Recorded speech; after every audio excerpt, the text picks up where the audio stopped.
Film itu apa ya? Harapan buat saya itu yang bikin saya semangat untuk terus menjalani hidup saya karena film gitu.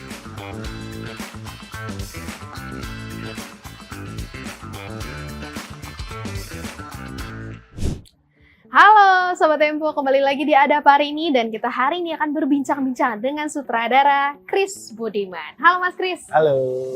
Walaupun hari ini kurang fit badannya, tapi terima kasih udah hadir di Tempo dan kita mau ngobrol-ngobrol bareng nih. Mendung Tanpa Udan ini sendiri Mas, ini terinspirasinya dari mana dan mungkin boleh diceritain nggak awal pembuatannya seperti apa?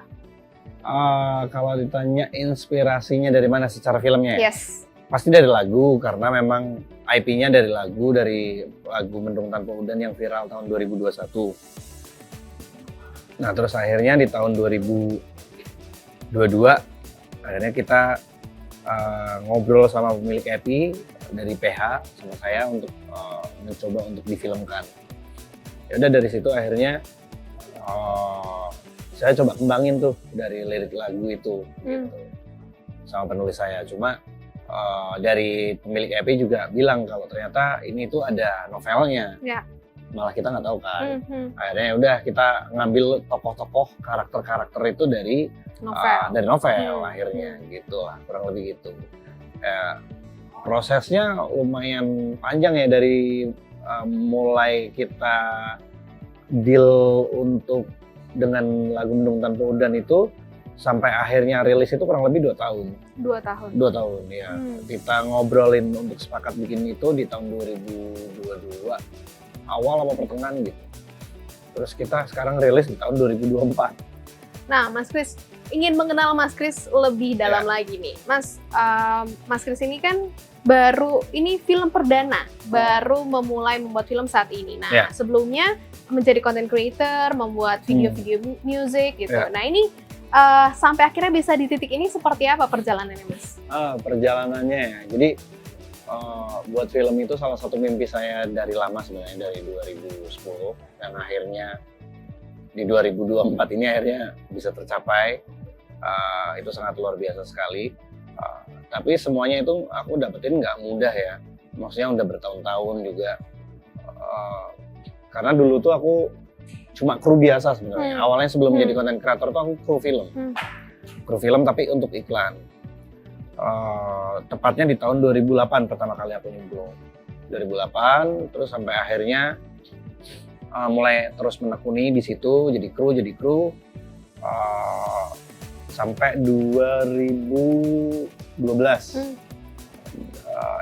Sampai 2010 itu aku mulai tahu nih, udah mulai suka bahwa kayaknya keren ya jadi sutradara, kayaknya seru gitu. Dari proses 2008 ke 2010, 2 tahun lah gitu. Nah akhirnya kecapainya untuk ngedirect pertama itu di tahun 2012. Itu bikin video klip Yuki Kato waktu itu. Nah dari situ akhirnya aku mulai lanjut bikin beberapa project yang lainnya, bikin video klip, mulai iseng-iseng bikin short, video-video pendek yang waktu itu bingung mau buangnya kemana, belum ada YouTube ya. Nah 2015 kalau nggak salah, 2015 aku mulai ngelirik digital tuh, udah tahu bahwa kayaknya bakal bergeser nih dunianya gitu.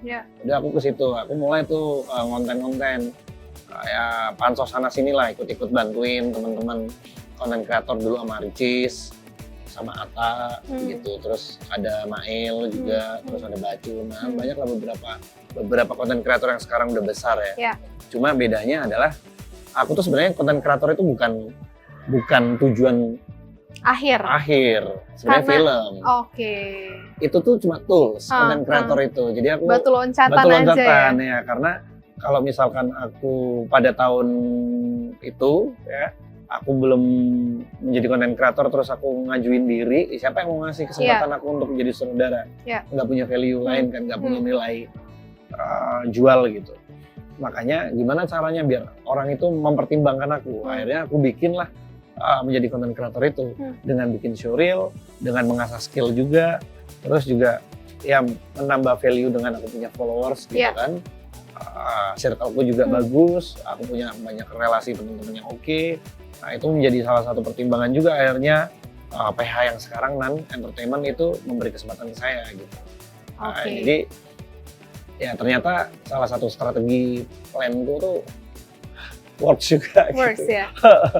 Mas, tapi kan ini perjalanannya nggak mulus nih. Kalau boleh tahu berarti dari sejak kapan cita-cita menjadi sutradara ini sudah ada di pikiran? Apakah dari sejak kecil atau dari sebenarnya nggak sih? Misalnya pas mulai kerja, pas kapan pengen nih jadi sutradara atau siapa sutradara yang paling menginspirasi Mas sendiri? Mungkin ada. Jadi kalau ngomongin cita-cita untuk tahu itu adalah sebagai sutradara pembuat film itu aku nggak tahu karena dari kecil aku tuh orangnya suka ngayal. Aku tuh orangnya imajinatif banget. Jadi suka berkhayal, suka ngelamun. Di kelas itu suka ngelamun kalau waktu zaman sekolah gitu. Ya pokoknya sering diem gitu, membayangkan bikin dunia sendiri. Yeah. Itu aku dari kecil. Tapi aku nggak ngerti itu tuh ternyata bakat gitu. Yeah. Waktu itu nggak ngerti, orang tua aku juga nggak ngerti. Yang taunya aku adalah orang bodoh dan males gitu. Karena kan memang kalau disuruh ngapain, aku berkutat aja bangunnya siang apa segala macam. Karena aku tuh bisa di kasur berlama-lama karena merangkai sendiri. Aku tuh nanti mau bagaimana gitu. Dan itu aku rangkai. Dan aku nggak tahu bahwa itu adalah bagian dari salah satu ternyata skill ya. Ternyata itu bisa dikategorikan bakat gitu. Terus akhirnya baru sadar bahwa punya mimpi untuk jadi sutradara di tahun 2010 tadi yang aku bilang gitu. Nah, waktu kecil, waktu aku umur belasan tahun, itu tuh aku senang banget nontonin sinetron dulu. Oh gitu? FTV gitu-gitu. Iya, Pengen jadi artisnya, pengen main gitu. Pokoknya pengen di dunia itu, nggak tahu jadi apa, pokoknya aku pengen di situ gitu. Jadi, itu yang mendorong aku akhirnya hijrah ke Jakarta sebenarnya. Aku kan dari kota Pekalongan. Aku 2005 pertama kali ke Jakarta. Jadi ya udah akhirnya ke Jakarta terus akhirnya mencari jalannya. Ini gimana caranya biar aku sampai ke ke circle itu atau ke dunia yang memang aku mau gitu. Gitu. Ya gitulah. Tapi sebenarnya secara umum gitu ya, untuk jadi sutradara harusnya path-nya seperti apa sih Mas? Apakah harus jadi kayak Mas Kris dulu nih buat content creator ya, menjadi content creator atau music video, atau seharusnya sekolah sebagai sutradara atau seperti apa Mas? Aku nggak ngerti ya, karena memang aku basicnya nggak sekolah ya. Aku nggak sekolah di IKJ, nggak sekolah perfilman, tapi memang aku suka aja. Aku belajarnya itu memang di lapangan karena memang kebetulan aku kru kan, jadi dan aku suka di set gitu. Kebetulan aku punya circle teman-teman penulis, aku punya teman-teman saudara aku yang aku deketin karena aku pengen cari ilmunya gitu. Jadi aku deketin, aku jadiin temen gitu. Sebenarnya kalau aku berpendapat ya bagusnya adalah memang punya background pendidikan yang memang kuliah di perfilman. Itu akan lebih bagus. Jujur aku karena aku nggak punya background pendidikan, pertama kali nyemplung di industri persyutingan kan tolol. Digoblok-goblokin banyak orang gitu, karena memang nggak ngerti kan. Disuruh kamu bocor itu apa, nggak ngerti gitu kan. Bahasa kayak gitu yang nggak ngerti gitu. Cut nggak ngerti, roll nggak ngerti, benar-benar nggak ngerti, nol gitu. Nah itu makanya pentingnya teori atau sekolah. Itu pentingnya di situ gitu, biar kita punya basic lah gitu. Nah, saya tuh termasuknya beruntung aja gitu. Saya percaya ada keberuntungan ya. Jadi keberuntungan yang aku ciptakan tadi. Jadi beruntung bisa dapat kesempatan. Tapi ya sebenarnya memang aku desain juga sebenarnya, aku desain gitu. Ya kalau buat teman-teman yang lain pengen jadi sutradara ya yang penting minatnya mau.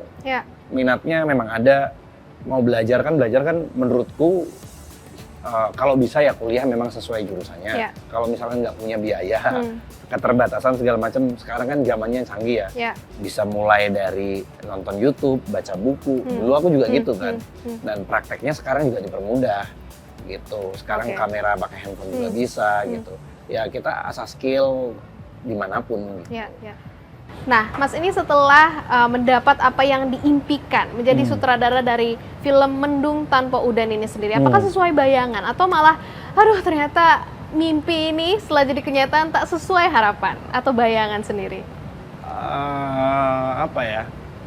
Aku tuh orangnya tuh nggak mau berekspektasi orangnya, biasa aja gitu. Karena hidupku banyak dulu dikecewakan sama ekspektasi, jadi sekarang itu karena udah lebih dewasa, udah lebih ngerti, jadi udah antisipasi, antisipasi gitu. Jadi kalau misalkan ditanya apakah ini udah sesuai harapan, ya belum, gitu, belum sesuai harapan. Masih banyak mimpi-mimpiku yang pengen ku kejar, khususnya di industri perfilman gitu. Ini kan baru awal gitu, baru awal.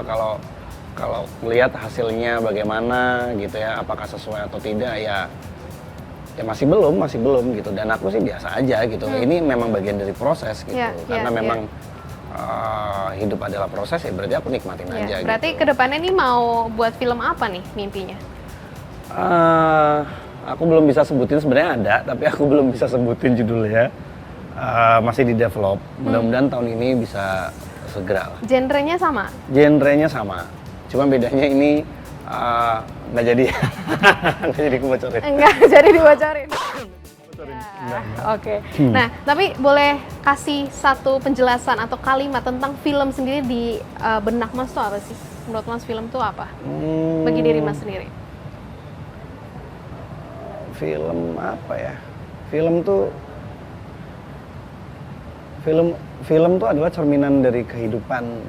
Jadi semua yang ada di film itu harusnya yang realita yang ada di dunia nyata, begitu juga sebaliknya gitu. Karena memang itu kan refleksi ya. Film itu kan kita mengambil highlight dari realita kehidupan gitu. Film itu apa ya? Harapan buat saya. Itu yang bikin saya semangat untuk terus menjalani hidup saya karena film gitu. Oke. Nah, itu dia Sobat Tempo, salah satu pernyataan dari Mas Kris bahwa film adalah harapan untuk Mas Kris. Nah, untuk kamu sendiri apa nih harapan kamu? Dan kira-kira kalau mau nonton film Indonesia, film yang seperti apa sih yang dirindukan? Taruh pendapatmu di kolom komentar di bawah dan jangan lupa saksikan Ada Apa Hari Ini hanya di YouTube Tempo.co.